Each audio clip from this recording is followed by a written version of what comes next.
And then the new album comes out and fucking kills it. Yeah. Like, honestly, phenomenal album. And there's no disagreements there, except for Da Vinci. I like Da Vinci. He didn't seem to be too into it.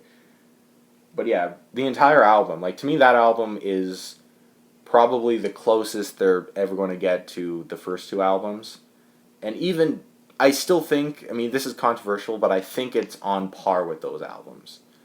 I totally 110% agree. It's like if you were to list their album from best to worst, it would be in the top 3 albums, maybe top 4 if you had something you'd want to put above it. But that album doesn't have any musical problems.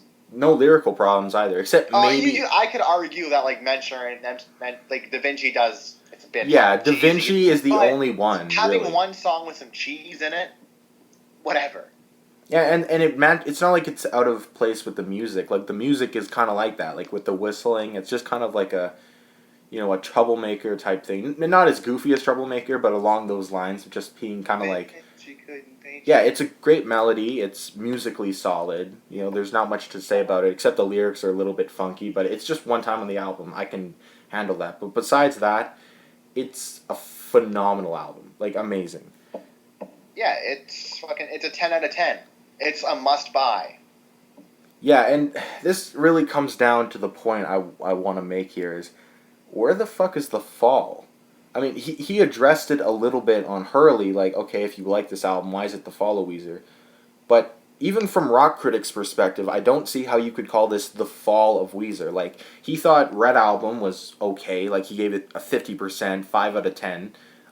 He liked Hurley. The only 2 albums he didn't like was Ratitude and Make Believe.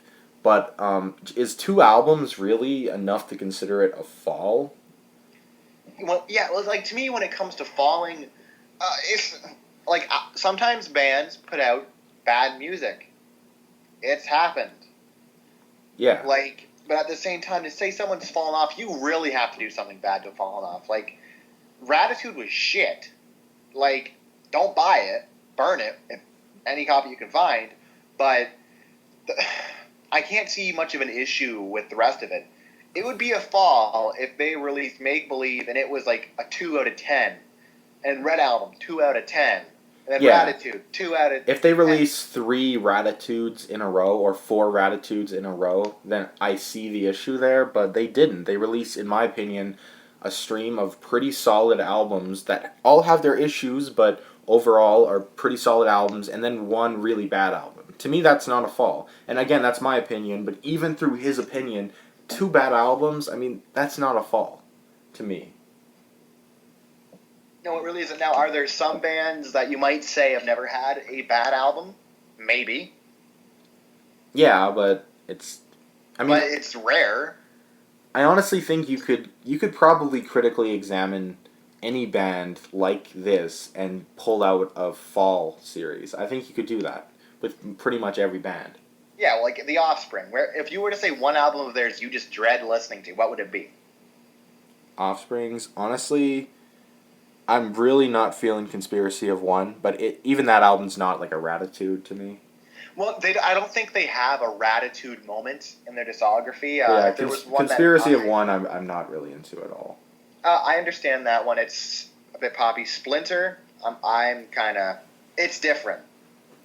Yeah, but I mean, Offspring has a couple mediocre albums, and that one I really don't like. So you could probably do the same thing with Offspring, or really any band. Green Day, you could probably do it.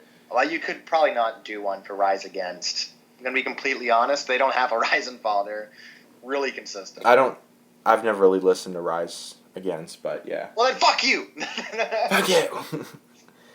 Yeah, but that's really all I wanted to say. I don't see how it was a fall. You know, they made some bad music, but they made a lot of great music at that time, so I just don't see the issue with most of it. Yeah. So yeah, Rock Critic, again, I love your videos, love your channel. You have tons of great content. I really love this series. It's one of my favorite video series on YouTube. But a lot of the points you made, I just don't understand, and I can't agree with. But, you know, this is just a friendly back and forth discussion. Please respond, though. I mean, Maybe not in a video. I would personally love it if you did a video response, but I'm not going to ask you to do that. Just a comment would be nice. I'm interested to hear your opinion on this, and I really want you to lay down, not like a detailed counter argument, but just kind of explain a little bit further why you think Weezer was just phoning it in. I mean, yeah, sure, there's people like co-writers and people, playing the drums for Pat or whatever when he left.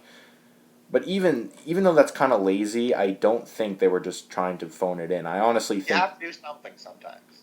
I genuinely believe that they believed in every single song that they were releasing.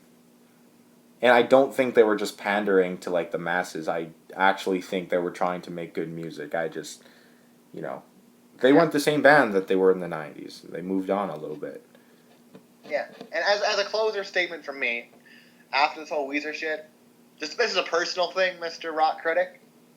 What is your thing with Fall Out Boy? Like, it's like you say their name and you can tell you're just like, huh, gay. Like that's what I get when you bring them up, and I'm like, what the fuck?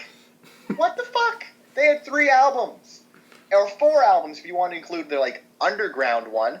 On point, solid, no problems. And then they have, and you say rock and roll is like you fucking trash. It's a good 6. It's passable. Now American Beauty, American Psycho, it's like a 2. But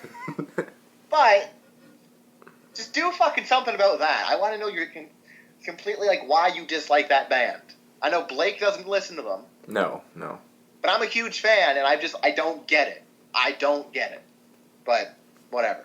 Yeah. No, I'm interested to hear different. I mean, I would love to see a Rise and Fall series for a different band. I think that would be really interesting. Now, he's said that the Rise and Fall Weezer series nearly killed him, and I could see that because there was a lot of work put into these videos. So we're not trying to discredit the work he put into it, because technically those videos are really well put together. And even when I'm disagreeing with him, I'm still laughing because they are funny. Yeah, it's a great series of videos. It's just we disagree with some points. With a lot of points. Like, I'd say most of it I disagree with. Yeah. The only video I completely agree with is Ratitude, and Hurley I'm pretty much in agreement, but Red and Make Believe I pretty much disagree. Yeah, so not much to say. Respond if you can, Rock Critic. I'm interested to hear what you got to say about this. So, yeah.